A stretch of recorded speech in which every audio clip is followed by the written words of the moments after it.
Yo! Did y'all know that it's 100% illegal to try to communicate with dolphins at your local nearby beach? Did you know that if you get caught doing this, you can get fined up to $100,000 or sent to jail for up to a year? Now, the video clip I'm about to show you is for entertainment purposes only. I repeat, entertainment purposes only. And it has me raising eyebrows on what's the real reason why they've made it illegal to try to communicate with dolphins. Use your own discernment, comment below, but let's discuss it. This video you're about to watch is quite an eyebrow raiser. Dr. Paul Spong was trained in he was trained in a college to be a whale trainer, and he became the whale trainer at the Vancouver Zoo, and he started training his killer whale there. But then after about a year, he began to realize that the whale was training him. It became real obvious to him. He says, wait a minute, the whale's actually, having more influence on his life than he's having on that one. And the whale got him to tell him about all the whales that were being killed all over the world, and started to influence him to stop the whaling in the world. So what did he do? He started Greenpeace. He was the founder of Greenpeace. He got the 6 people together. It's one table, which I got to introduce with each one of these people, and got them to go out and start this movement. And he went out on the ships, and he'd been arrested like 100 times. He'd go out on these ships and just start shutting down everything. And they'd arrest him, trying to get him stopped. And they did. They eventually got stopped the whaling in I don't know how many countries. There's like lots and lots of countries that Greenpeace has stopped all of this on. And one day he came to me and he said, the whales told him, he says he believed that he was in direct communication with them telepathically, that he could just talk to them. He could tell them in his head to do any of the things that he wanted them to do in the water, and they would just do it.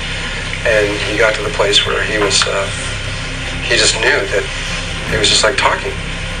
And they told him that there was no such thing as an individual whale or an individual dolphin in the world, that they were really cells in a larger body of consciousness. And that communication occurred, that all there had to be, if there was a dolphin, there only needed to be another dolphin within a 1,000-mile radius. And that dolphin could communicate to the whole through that one. In other words, they did have a 1,000-mile limit in their communication. And this whale wanted to prove this to him. He says, I will prove to you that this is true. So he asked me if he could have my house. I had a house in 450 miles inland on this place called Kootenai Lake. And he says, can I borrow your house for the winter? So I gave it to him. And he went in, and he was going to set up a sensory deprivation tank to float in there to get still enough to be able to make the communication, but he never even put it together.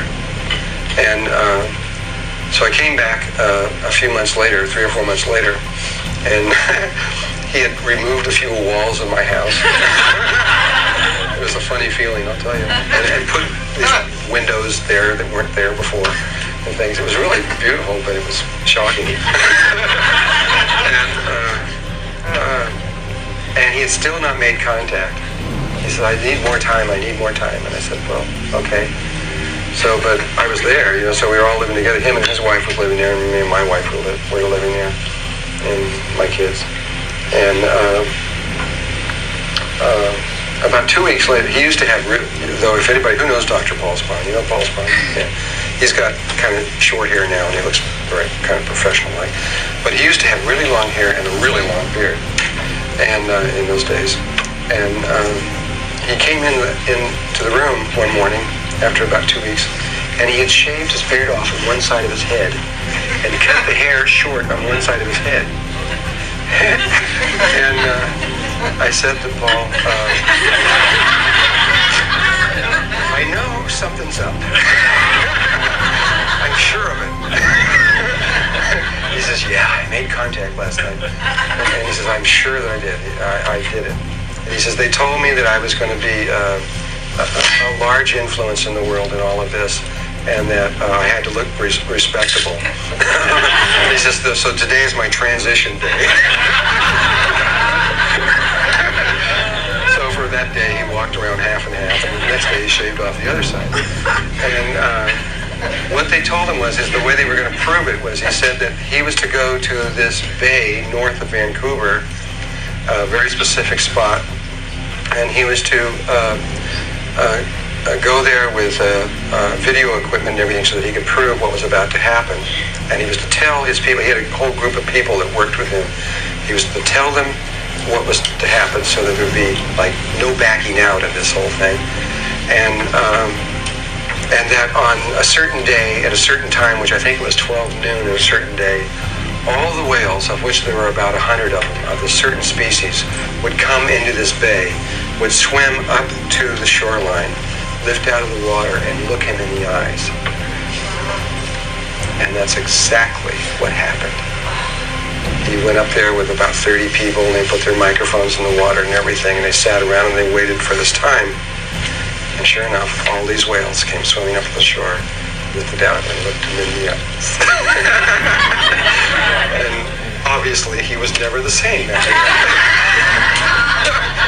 He started the Orca Lab, which was started in that very spot, and he's been merged into whale research ever since then, and on his own, not using through the governments or anything else like he did before. And he spends all his time, I taught him how to play the silver flute, and spends all his time out in canoes with them, playing flutes to them, and communicating with them, that he's now learned how to do. And so the whales have an extraordinary level of awareness. We can't really talk about it because when later I'm going to try to tell you, when I talk about the electromagnetic spectrum and light and all these other kinds of things when we get into this,